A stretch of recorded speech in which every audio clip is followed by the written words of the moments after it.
going to learn about peg skirts. What is a peg skirt? Here is an example of a peg skirt with pleats in the waistline. This particular one happens to have 3 pleats, but you could have 2 or 1. The technique is the same.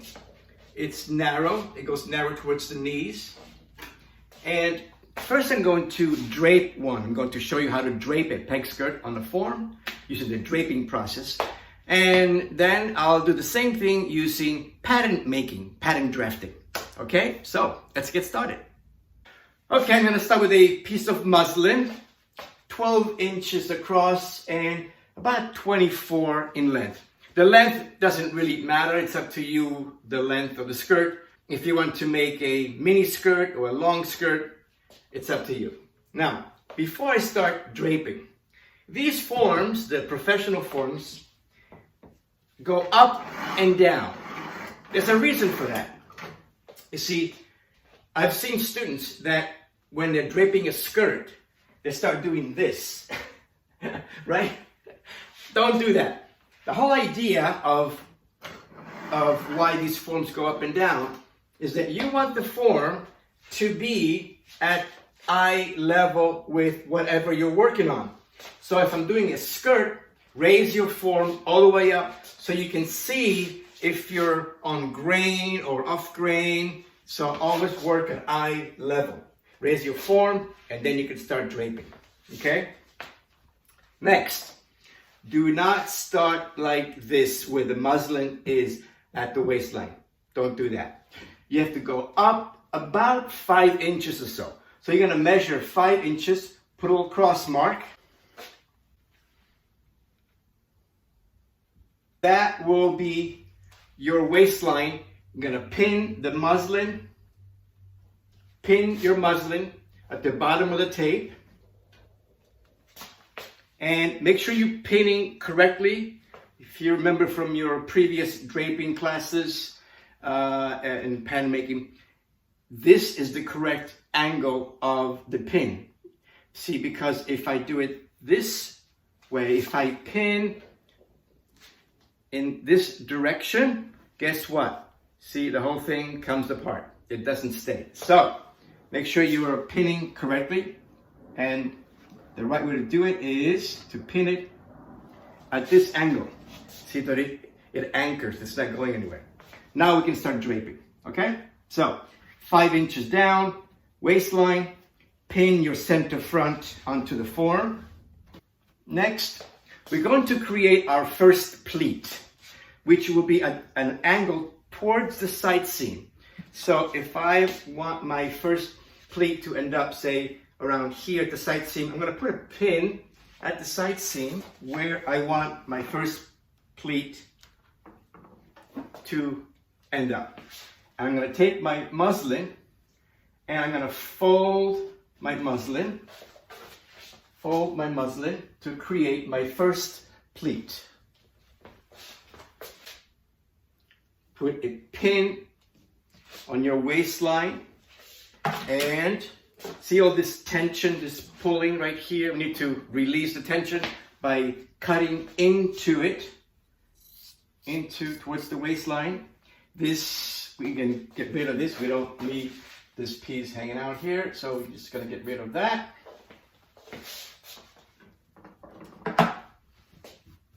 And now we start creating our second pleat right next to the first pleat. Also going towards the side seam, fold your muslin.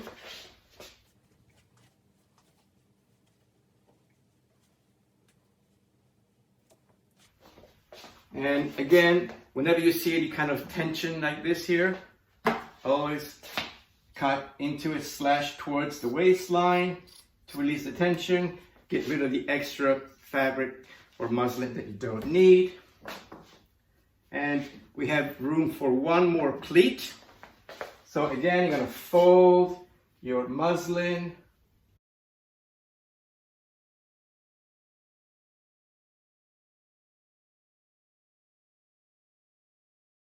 And adjust your pleats to your desired length, because a pleat can be a very long pleat or very narrow and short pleat, so you need to readjust your pleats at the waistline.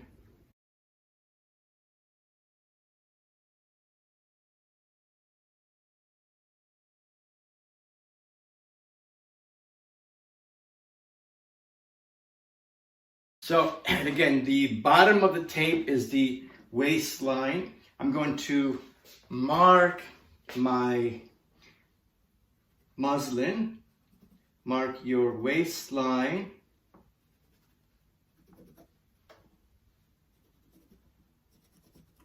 and you're going to mark where the fabric folds, onto itself. Right here, we'll put little cross marks.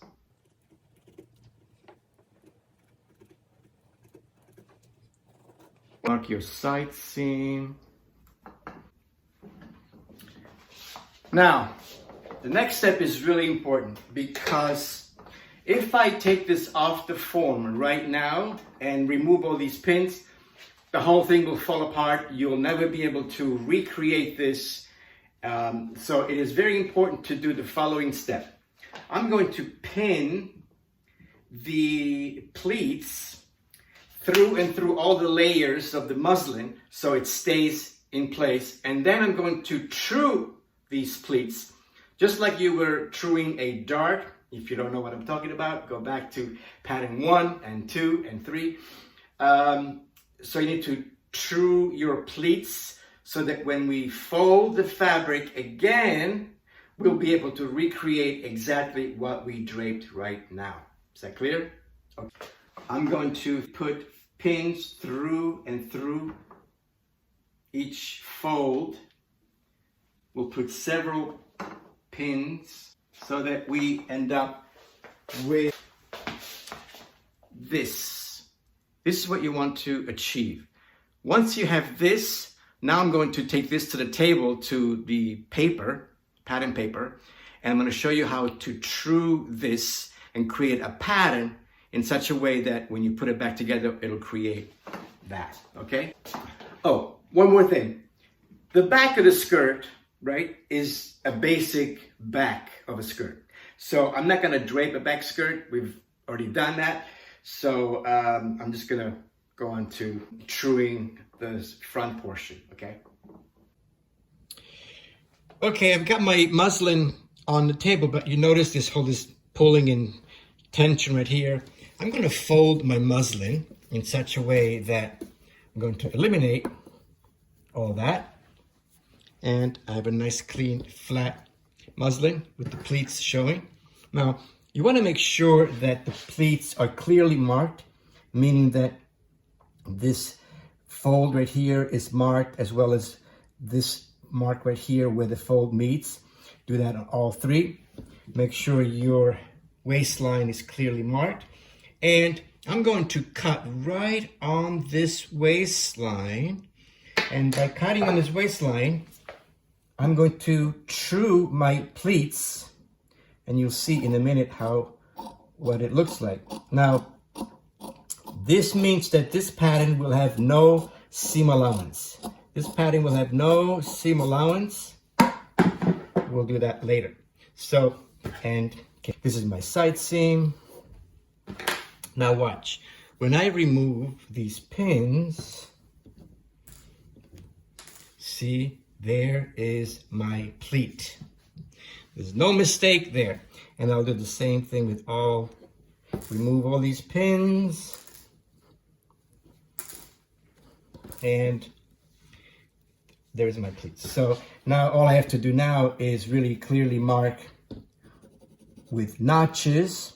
Once I transfer this muslin to paper to create a paper pattern, these will be notches, which tells me that this will end up being sewn to here, this will end up being sewn to here, and so on. So when you put it back together, either you or your seamstress will know that this goes like this, and you can see clearly that everything matches up accurately.